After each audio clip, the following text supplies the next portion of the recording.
Hello, welcome to CE 3372 Water Systems Design. And this video is going to illustrate service storage calculations. Let's go to the course page, and here's the service storage example problem statement. So average hourly demand rates in gallons per minute for a municipal system are shown below. Find the uniform 24-hour pumping rate and the required storage volume in gallons. So for example, at midnight, the hourly demand is arbitrarily set to 0. At 1 in the morning, our community is going to demand 1,185 gallons per minute. At 2 in the morning, 1126. At 3 in the morning, 822. At 4 in the morning, 870. 5 in the morning, 1300. 6 in the morning, 1800. 7, 2500. 8, 3500.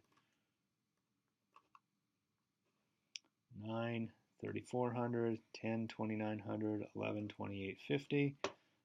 12, 2900. 1 in the afternoon, 2900. 2 in the afternoon, 2900. Round 3, it picks up again, 3100. 3100 at 4. 3700 at 5. 4200 at 6. 4500 at 7. 3600 at 8. 9 o'clock, 2700, and it drops down to 1800, 1600 to 1200, and then we restart the day. Then part 2 will be to repeat it for different pumping rates. So first we have to prepare the part 1. So what we want to do is we're going to want to make a table on a spreadsheet that has our clock time. We're going to want to have elapsed time and then the hourly demand rate. Well, I've already done that because I'm inherently lazy. And that should be in the spreadsheet.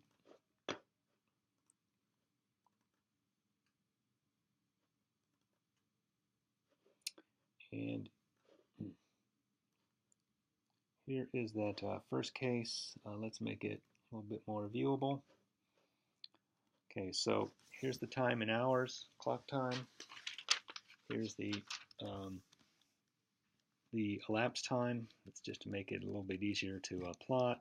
Here's our hourly demand. So these are taken right out of that table that was in the problem statement. And the next one we have is the cumulative demand. Okay, so let's look at the formula for the cumulative demand. It's taking 60 times C8, so it's taking the hourly demand in gallons per minute, multiplying it by 60 minutes to get a total number of gallons that was required that hour, and then it adds the previous accumulated amount to it. So moving down this column, this is just a running sum, and at the end of the 24-hour period, we will have demanded 3,679,560 gallons. Next, we're going to have this black line, which is going to represent this flow rate, which is obtained by taking that total amount, the 3,679,560.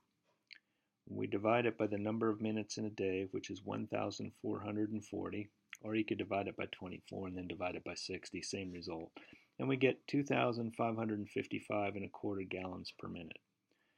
Then we're going to pretend that we're now pumping that from somewhere. And so after the first hour, we have 2,555.25 gallons per minute times 60 minutes. Produces 153,000 gallons.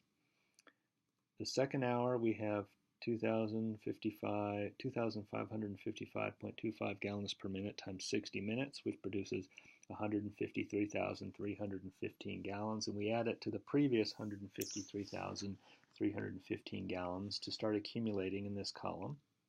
And when we get to the end, these two numbers should be the same, and they are. So the next thing we want to do is now calculate the difference between supply and demand, and we're going to take the largest positive difference and the largest negative difference and add them to each other. So the difference is quite simple. We take the supply and we subtract off the demand. We take the supply and we subtract off the demand.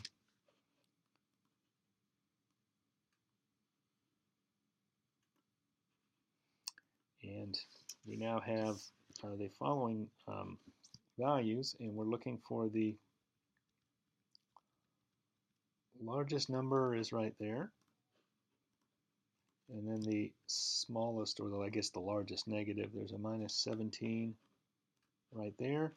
And so we take that 490,725 gallons, add to it the 176,745 gallons for a total desirable storage value of 667,470 gallons. So that takes care of the first case. Here we go. Let's go back to the problem statement. The next one says pumping from 6 a.m. to 6 p.m. and then from 6 p.m. to 6 a.m. So we'll return to our spreadsheet, and that data has already been built into it. So if we go from 6 a.m. to 6 p.m. only, here's 6 a.m. in the morning, here's 6 p.m. in the evening, and we will now compute our differences in supply minus demand.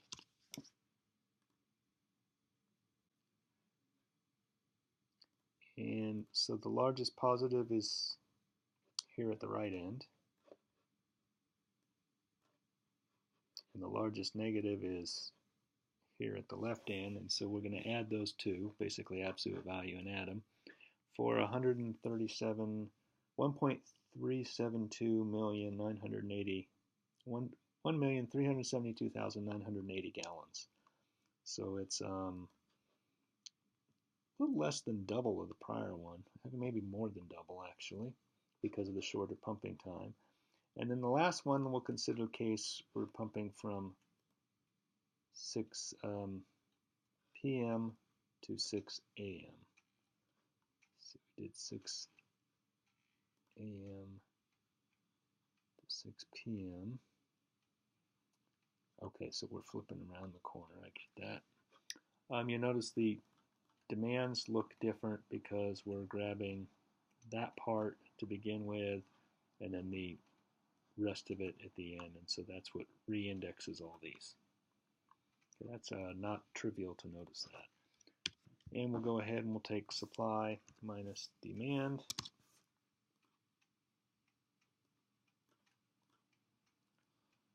Carry it down, and the biggest value happens to be right there.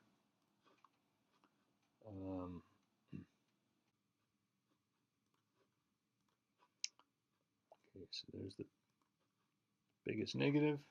That's the biggest positive. And this one,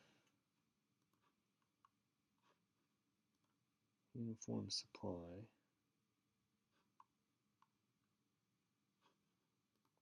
there is an error here. Let's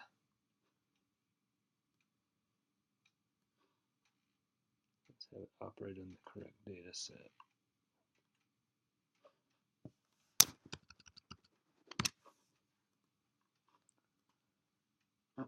It's going to equal this value, 2.3 million, 2,306,580 gallons. So it represents that height right there. And that is the simple approach to finding the required service storage for our tanks. And then we'd add to that any fire supply and emergency storage that we deem or the client deems is necessary, and that would size our tank. That concludes this example.